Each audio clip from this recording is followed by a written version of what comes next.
Hey, my 50licious fam. Today we're going to be talking about Alzheimer's. And my family, just like thousands and probably millions of others in the world, and especially in the US, have been affected by Alzheimer's. So today, I'm going to share with you, from our family's perspective, our journey with Alzheimer's.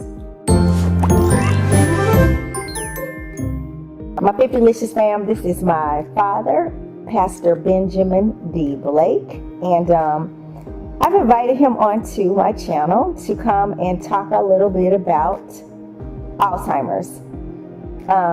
Like I said earlier, Alzheimer's has affected our family like so many others. We're not unique, but we want to share a little bit about our perspective. Isabel Unetra Blake is in heaven now, so we just want to kind of share a little bit about our journey with that. But I had no idea, and she didn't have an idea what it was. Moving things and forgetting things and of that nature. And I remember after retrospective that at home she would walk out of the house without notice to me or anybody else that was there, and then didn't have anywhere to go.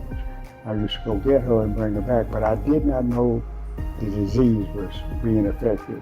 And I put not locks, but fasten on cabinets so she couldn't open them and did things like that. I was preparing just protect her from hurting herself or getting things she didn't know, not knowing anything about the disease.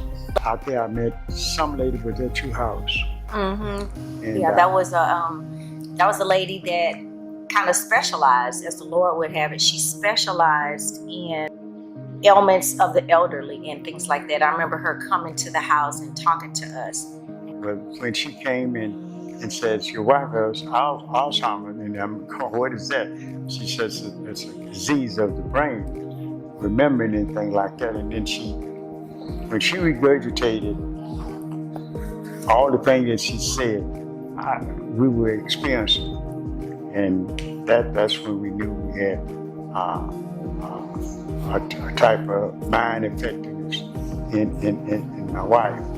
And to adjust it as best we could, because we didn't know what to do and how to do, but we made adjustments and things of that nature.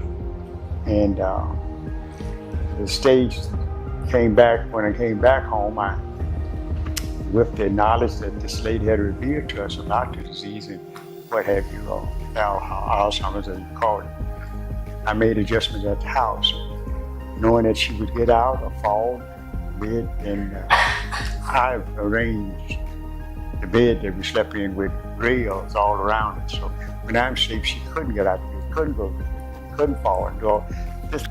Enjoying this video?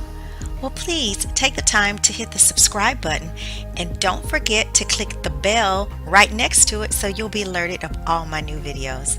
Thank you. What would be your advice? You're starting off is in the early stages, they have a diagnosis. What would you say to someone, to a man who just found that out? If you find out, and you will, that she has this disease, the best thing to do is to try and get in touch with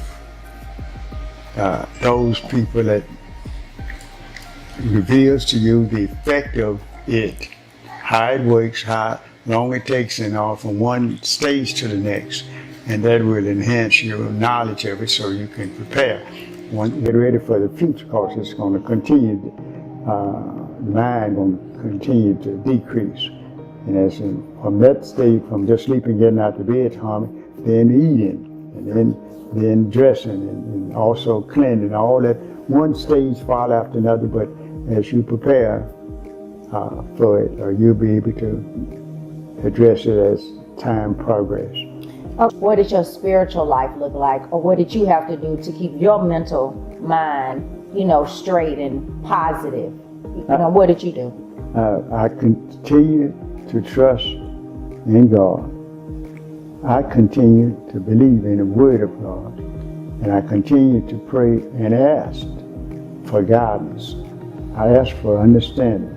Then I asked for wisdom to deal with it. Then I asked him to provide for me those things necessary to keep her comfortable, keep her safe, and to continue in the work of the Lord. Those things are essential to me. I prayed for them. I never missed a Sunday.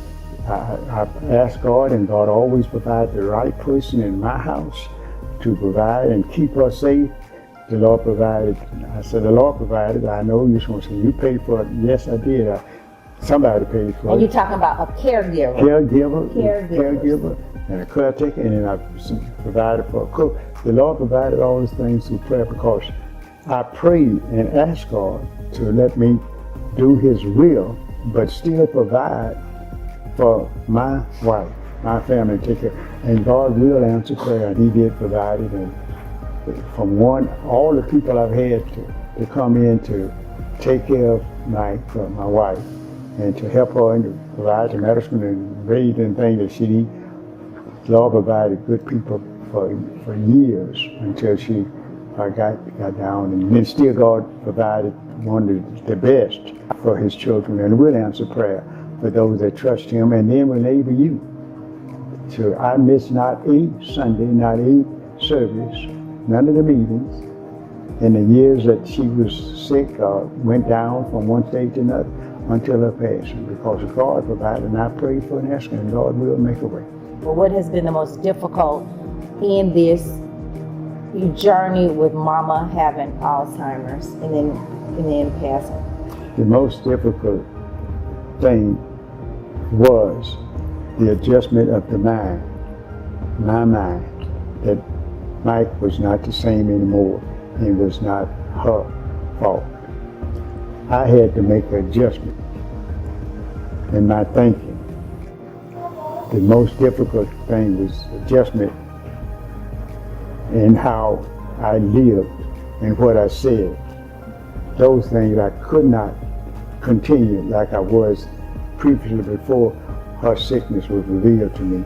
I had to make the adjustment myself to accept whatever the Lord provided with her, from food to sleep to care. Those things had to be done.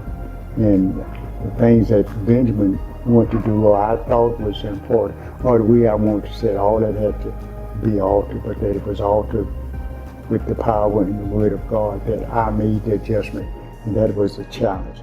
I looked at my clock or my telephone, and I knew my time schedule wasn't mine like it was more. It was all centered around caring for her, and God provided everything continuously, and I gave it to Him, and I trusted Him, and those are the things that was challenging to me.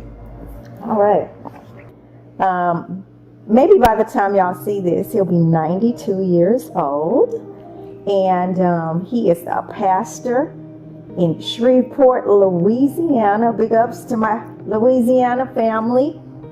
And I'm going to put a link up to a video about him and his church and how the city of Shreveport honored him with a street named after him. So I just want to thank you, Daddy.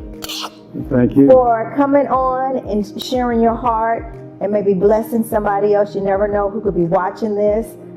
Comment below, like this video, and tell me what you think about the things that he shared. Bye now.